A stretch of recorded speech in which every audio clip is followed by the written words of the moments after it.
বিশ্বের প্রতিটি দেশ। প্রবাসী বাংলাদেশিরাও পালন করছে ২১শে ফেব্রুয়ারি ও শহীদ দিবস। প্রতিনিধিদের তথ্যচিত্রে প্রবাসে ২১ ফেব্রুয়ারি পালনের সংবাদ থাকছে মিজানুর রহমানের ডেস্ক রিপোর্টে।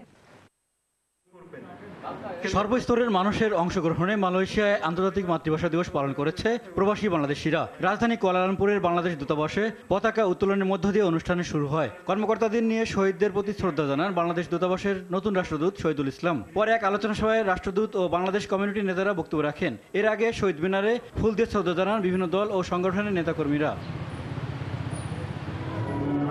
ফুলেল শ্রদ্ধা, আলোচনা সভা, কবিতা আবৃত্তি ও সঙ্গীত পরিবেশনের মধ্য দিয়ে সৌদি আরব প্রবাসীরা পালন করেছে মহান শহীদ দিবস ও আন্তর্জাতিক মাতৃভাষা দিবস। জেদ্দা কনসুলেটে অস্থায়ী বেদিতে ফুল দিয়ে শ্রদ্ধা জানানো হয়। এ সময় কনসাল জেনারেল শহীদুল করিম, লেবার কাউন্সিলর মোকামেল হোসেন সহ বাংলাদেশি কমিউনিটি ও বিভিন্ন সংগঠনের নেতারা উপস্থিত ছিলেন। এদিকে জেদ্দা বাংলাদেশ ইন্টারন্যাশনাল স্কুলের উদ্যোগেও মহান শহীদ দিবস পালিত হয়েছে। এ উপলক্ষে আলোচনা সভা, কবিতা আবৃত্তি ও নৃত্য পরিবেশিত হয়।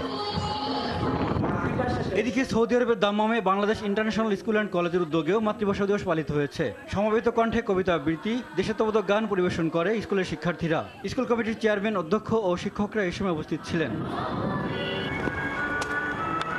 কাতারে যথাযোগ্য মর্যাদায় পালিত হয়েছে মহান শহীদ ও আন্তর্জাতিক মাতৃভাষা দিবস। বাংলাদেশ দূতাবাস প্রাঙ্গণে এ উপলক্ষে জাতীয় পতাকা উত্তোলন সহ নির্মিত শহীদ মিনার বেদিতে ফুল দিয়ে শ্রদ্ধা জানানো হয়। পরে আলোচনায় অংশ নেন রাষ্ট্রদূত সৈয়দ মাসুদ মোহাম্মদ খন্দকার, দূতাবাস সচিব শফিউল আজম সহ অনেকে।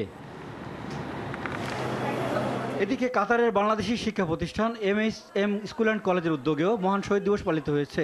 এ উপলক্ষে শহীদ দিবস স্মরণে আলোচনা সভা, কবিতা আবৃত্তি, রচনা ও চিত্রাঙ্কন প্রতিযোগিতার আয়োজন করা হয়।